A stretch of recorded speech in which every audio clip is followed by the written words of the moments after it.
दोस्तों, अगर कोई ऐसा देश है जिसको हम अपना मोस्ट डिपेंडेबल पार्टनर कह सकते हैं, जिसको हम अपना ट्राइड एंड टेस्टेड फ्रेंड कह सकते हैं, जिसके बारे में हम ये कह सकते हैं कि ये हमारा ऑल वेदर फ्रेंड है, तो वो रशिया ही है। यही कारण है कि हमने जो अभी फिलहाल में यूक्रेन क्राइसिस चल रहा है, यूक्रेन पे जो रशिया ने आक्रमण किया है, उसमें इंडिया का जो एक स्टांस है वो वेस्ट इन जनरल और यूएस इन पर्टिकुलर इन देशों से बहुत ही जुदा है। इंडिया खुले तौर पे रशिया की निंदा नहीं कर रहा है। हो सकता है प्राइवेटली उसने निजी रूप से रशिया से बात करी हो, कुछ कहा भी हो, उसने कोशिश भी करी इंडिया ने कि युद्ध किसी भी समस्या का समाधान नहीं है। ऐसा हमने देखा भी था, प्रधानमंत्री मोदी जी ने रूस के राष्ट्रपति व्लादिमीर पुतिन से ऐसा कहा भी था कुछ समय पहले। वो चीज तो है, लेकिन भारत खुले तौर पे रशिया के खिलाफ खड़ा होते हुए हमें कभी भी दिखाई नहीं दिया है।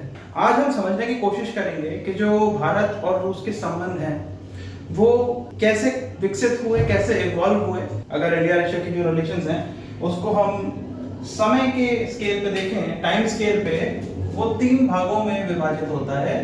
जैसे कि एक तो हो गया 1947 में भारत को आजादी मिली, तो 1947 से पहले का समय, 1947 के बाद का समय, और उसके बाद 25 दिसंबर 1991 जब सोवियत संघ का विघटन हो गया था, उसके बाद जो वैश्विक परिदृश्य है वो पूरी तरह से बदल गया था।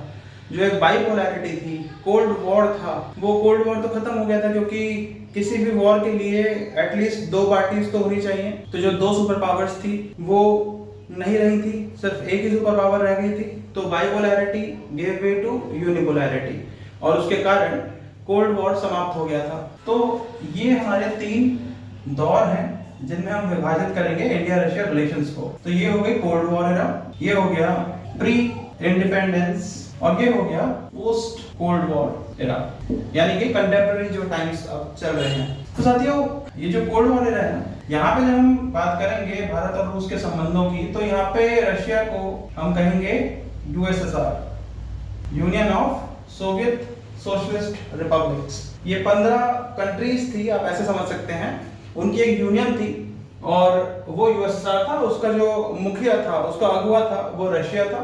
और 1991 के बाद कुछ घटनाएं हुई, जिसके बाद यूएसएसआर जो है वो डिसइंटीग्रेट हो गया था 15 कंट्रीज में। ये हम आगे देखेंगे। और जो 15 कंट्रीज में कोलैप्स हुआ, उसके बाद सक्सेसर स्टेट उसका रशिया बन गया था।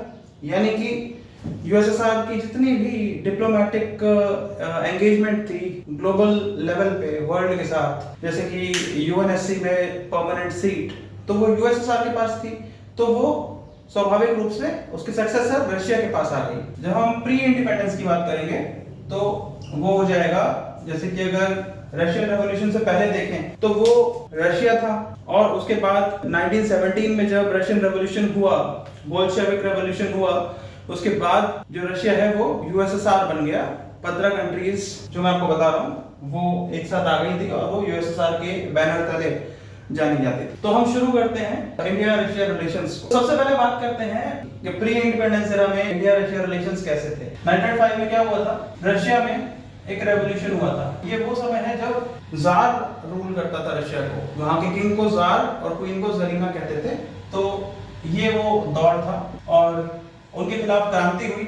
तो ये जो रशियन रेवोल्यूशन 1905 का हुआ, इससे भारत ने भी इंस्पिरेशन ली थी। अब भारत ने इंस्पिरेशन बहुत सी चीजों से ली थी, जैसे कि ग्लोबल लेवल पे बहुत सी चीजें हुई थी। हमने देखा था कि इथियोपिया, जो कि एक अफ्रीकन नेशन है और एक बहुत ही छोटा और गरीब किस्म का देश है जिसका शोषण होता था, तो वो इथियोपिया, उसने इटली को वॉर में हरा दिया था। हमने देखा कि जापान, जो कि एक ज्योग्राफिकली बहुत ही लिमिटेड उसका एरिया है, उसने रूस को हरा दिया। तो इस तरह की जो चीजें हुई उससे, और इस रशियन रेवोल्यूशन से भी जो भारत के क्रांतिकारी थे, जो उस वक्त का गरम दल हम कहेंगे, एक्सट्रीमिस्ट जो थे, उन्होंने इंस्पिरेशन ली। बाल पाल लाल की मैं बात कर रहा हूँ, विपिन चंद्र पाल, बाल गंगाधर तिलक और लाला लाजपत राय, ये थे एक्सट्रीमिस्ट लीडर्स हमारे। अरविंदो घोष, जितने भी ये जो लीडर्स थे, स्वदेशी आंदोलन हमारा इसी दौरान शुरू हुआ था। तो वो इंस्पिरेशन हमें यहाँ से मिली थी रशियन रेवोल्यूशन से। और इस समय गांधी जी क्या कर रहे थे?